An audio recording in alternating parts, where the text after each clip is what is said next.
Hello, welcome to the second part in the three-part comprehension series. Now, if you click this one first, it's okay. They're all about the same level, but this is just the second one. You can go back and watch the first one after this. So what we'll be doing today is three different skills we're going to be working on, actually four, but three different parts. So the first part, we're working on pronunciation. The second part, we're going to work on comprehension. The third part, we're going to work on test-taking skills. Right now, we're going to read this together. I'm going to read it aloud. I would like you to read aloud with me for part of it, and then for part of it to read in your mind, looking at each word as I pronounce it. And you get to decide when you're going to be reading aloud and when you're going to be doing the listening. So within the same text, you're going to both be doing the speaking skills and the listening skills. I want you to switch from reading aloud to reading in your mind and looking at each word as I read. Here we go. The first visitors to North America from Europe wrote that they had seen the dogs kept by Native Americans, and those dogs did not bark. Christopher Columbus, an Italian explorer and navigator, reported seeing a small breed of white domesticated dogs when he visited the island of Santa Marta in 1494. He said that these dogs did not bark or howl. Some Europeans believed there must be bad air in America that was causing dogs to be unable to bark. Wolves, foxes, wild dogs, and other members of the canine family in their natural states will howl, growl, whine, yelp, but not bark. Scientists know that these wild canines, which are biologically close to dogs, actually can bark. When placed in the company of barking dogs, they all soon learn how, and barking becomes a habit to them. Today, there are breeds of domesticated dogs on certain islands in Africa that have never learned to bark. These dogs are simply not in contact with other barking animals. Barking, scientists say, is a capability of all canines, but they must learn how to do it. That raises the question, from whom did the first domesticated dogs learn to bark? From humans, scientists think. Dogs were tamed by humans. The domesticated environment was much gentler than the wild. Food was easily available, and natural enemies were controlled. The instinctive yelp, howl, and whine were no longer needed by the dog to protect and express itself. People speak. They communicate by sound. Dogs, hearing human speech, may have tried to imitate it and ended up with the bark. After that, one dog taught another. So there's the reading. Good job reading along and good pronunciation. Let's work on a couple of words that can be issues for people. One is capability. I know that it probably looks like cap. Why should you say A? But that's just the pronunciation. It's capability. Say that with me. Capability. Capability. Good. Another word that may be a little issue to read is wine. It's not wine, like wine you drink. It's wine. So the WH is wh. A simple W is wh. So there's the hard sound and the soft sound, and this is wine. I have a lesson on the channel about these W's. So if this is an issue, the wh and the wh, if you can't hear it, you can go on and check out that video. So that's good. There's our reading and our pronunciation, but now let's talk about comprehension. So the key to comprehension is understanding vocabulary. If there was any vocabulary in here you didn't know, that would be something you would go look up. I'm with you here. I'll do some that maybe you don't know. Domesticated. You heard that word domesticated? They use the word tamed as well, but tame is different than domesticate. To be domesticated means you've been tamed over years and years. What does tamed mean? It's the opposite of wild. A wild animal, probably eat you in your sleep. Well, I guess a wild, mouse wouldn't eat you in your sleep, but they're not your friend. If you tame an animal, you bring it into your home and you raise it, and it's friendly to humans. But only that animal, because you took all that time to tame it. Domesticated means it's born tamed. Dogs. I mean, of course, you have to train them. As we learned, if you when you do part one of this, they talk about training dogs. But domesticated is like a sheep or a chicken or a horse. They're not wild animals. So there you go, domesticated. There's the definition. Very good. So now we're going to go on to understanding the meaning of the text, the comprehension. We're going to start by looking at the title, Learning to Bark. That's a clue. Something is going to be learning to bark in here. So what? Dogs, of course, there's a picture. Pictures can give you clues too. So it's going to be about dogs learning to bark. So they must not be barking and they learn how. Let's take a look at each paragraph and see what we can get from it. When you're doing reading on your own, you want to do this paragraph by paragraph. We're doing this as a group lesson, so we read first. I wanted to do the pronunciation. But when you're doing it your own, on your own, as you get through each paragraph, you're going to try to figure out what it means before you go on to the next paragraph. So here we have it. What is this? Visitors to North America saw dogs that did not bark. Columbus went to an island and he saw dogs that did not bark. So we're going to gather from that this paragraph is about dogs that don't bark. And it's talking about visitors to North America from Europe. So we're going to say this is about dogs that don't bark in North America. Then we go on to the next paragraph, and it again is talking, we see not bark. And it gives us a list of wild animals that are not barking. Tells us when they're in their natural states, they're not barking. When they're placed in the company of barking dogs, they bark. They all soon learn how to bark. So that's the main idea of the second paragraph. Dogs in the wild dogs don't bark, and they have to learn how. What's this next paragraph about? They're talking about dogs on certain islands that never learn to bark. So these dogs also are not barking. They're saying the reason is they're not in contact with other barking animals. Now, often either the first sentence or the last sentence is going to give you the clue of what the paragraph is about. Barking is a capability of all canines, but they must learn how to do it. Do you understand what that means? Barking is a capability, an ability, something they can do. So all dogs can bark, but they have to learn how. And we said the title was Learning to Bark. We must have come to the key of the meaning of this. Let's go on to the next paragraph. It starts with a question. That raises the question, from whom did the first domesticated dogs learn to bark? Well, the answer to that question is going to be the main idea of the paragraph. From humans, scientists think. And then it goes on to explain why they think that. Then our final paragraph, which is just 2 sentences long, wraps everything up. So you get even a bigger clue to what the main idea is when you read the final paragraph. Let's see what it says. People speak, they communicate by sound. Dogs, hearing human speech, may have tried to imitate it and ended up with the bark. After that, one dog taught another. That's really the main idea of the entire text. People communicate by sound, dogs heard it, they learned to bark. So there we go. We've figured out, slowly going through it piece by piece, what the entire meaning is. Let's move on and let's work on the test questions. So here we have comprehension questions. And look at the first one. What is the main idea of the text? You just figured it out, right? Think it through one more time before you look at the answers, because sometimes they put very similar answers out there. And, you could get confused if you don't really feel confident. So what the idea is that dogs don't bark if they're just out in nature, and they bark because they learned how from people. Let's see if there's any that sound like that. Dogs must learn to bark, and they may have first learned from humans. There we go. That looks like the answer.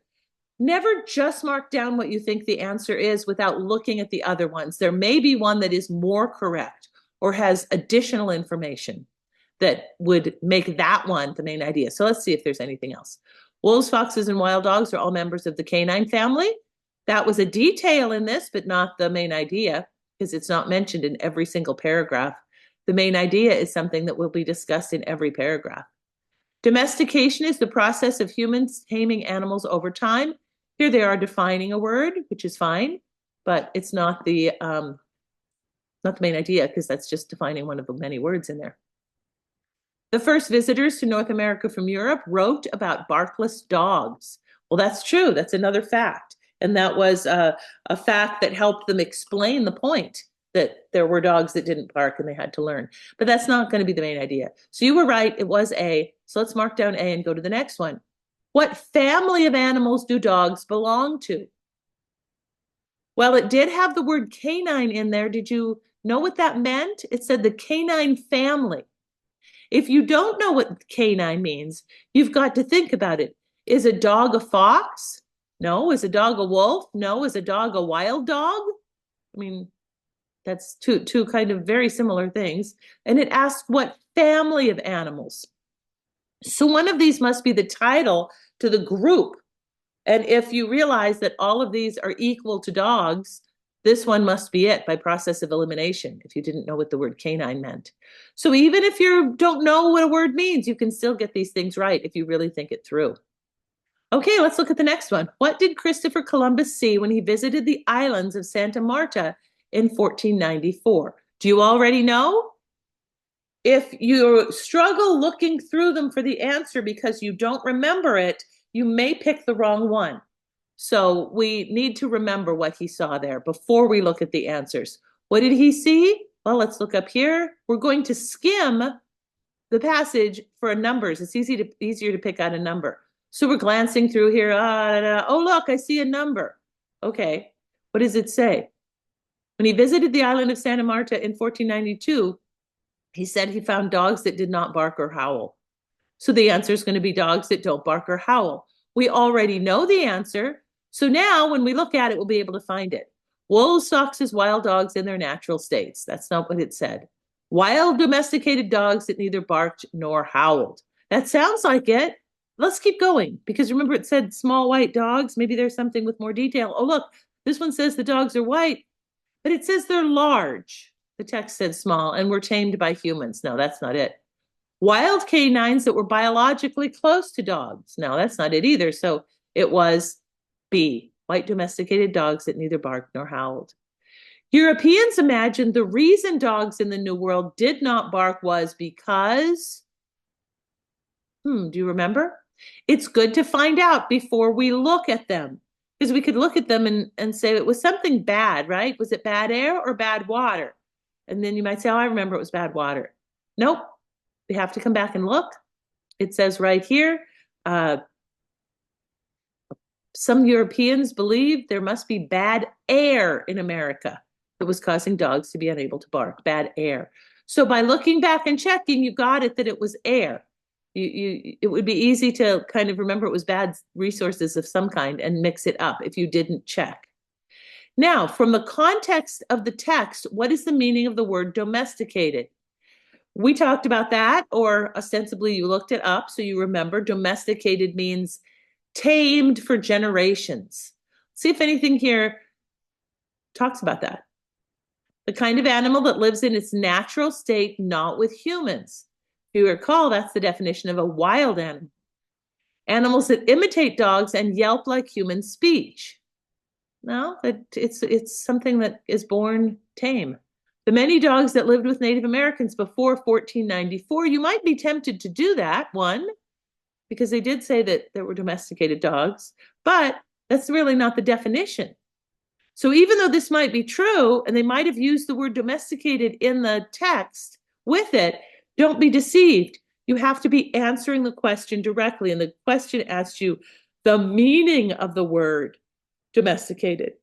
So just because this is how they used it in the text doesn't mean that's the meaning. The meaning is the definition.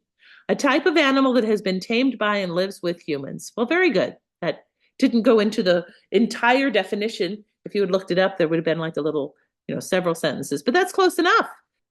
What sounds do barkless dogs in the wild make? Again, you might think you can just remember. Well, it said howling and growling. Uh-oh. This one has howling and growling too, but there's some whining instead of roaring. This one has some growling and yelping. That might be it. This one sighs, or they make no sound at all. Well, if you recall, it did not say they make no sound at all. If you don't remember, you got to scroll back if you're not sure, because you think it's barkless. It doesn't bark. It must make no sound at all. Okay, got that. I'll keep going. No, it did mention some sounds. And so we're going to look up for the word the second paragraph here, it says, in the wild, foxes, wild dogs, and other members of the canine family in their natural states. Their natural state would be in the wild. Sometimes they use synonyms. They're not going to use the exact same word because they want to know that you understand it. It says they howl, growl, whine, and yelp.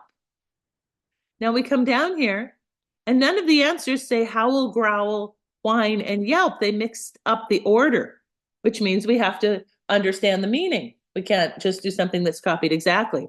Let's look at number 7. 7 is our grammar question. Choose the answer that best completes the sentence below. The text tells us that, which, who, what dogs may have learned to bark from humans.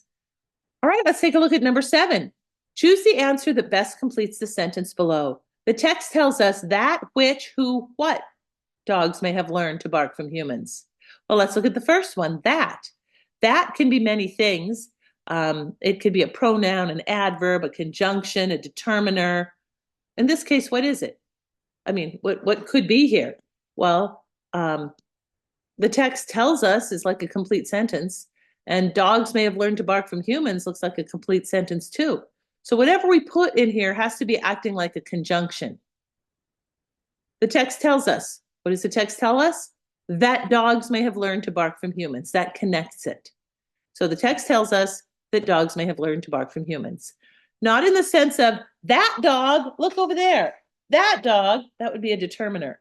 We're not doing it as a determiner. We're doing it as a conjunction, and it connects. So we already know that that is the correct answer. So you already know that that is the correct answer. But let's look at the other options just so we understand it. And there are more detailed videos on my channel regarding these kind of determiners and interrogative pronouns and how to use them. So if you want more, you can find that there. But let's just do it briefly here. Which, that can be used as an interrogative pronoun, a relative pronoun, or a determiner. In this case, what does it need to be? It's connecting two complete thoughts. The text tells us. It doesn't seem like it's complete, but it has a subject and it has a verb. That's all you need, or a subject and a predicate. We're going to call it a predicate, not a verb, but in this case, it's just a single verb. Predicate is a collection of action words, which, again, you can find more detailed videos on that on my channel. But regardless, here we have like a complete sentence and essentially another complete sentence. So it needs to be connecting, and which, in this case, is telling us it's often used when two or more people or things are difficult to distinguish from each other.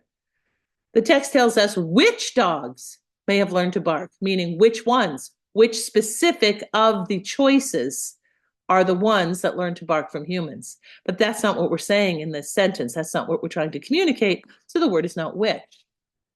The word who, that's usually asking you a question. It can be used as a pronoun, the man who was sitting there.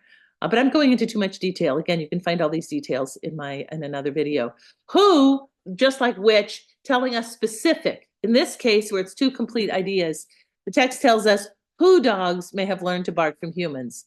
That is in front of the word dogs. Who would be more like a pronoun, and we don't need it like he dog, she dog, it dog. It doesn't fit at all. What dogs? You may say, well, yeah, it's going to tell us what dogs may have learned to bark from humans. Same thing as the word which. We don't want to know specifically. This is not pointing out a specific. Which and what.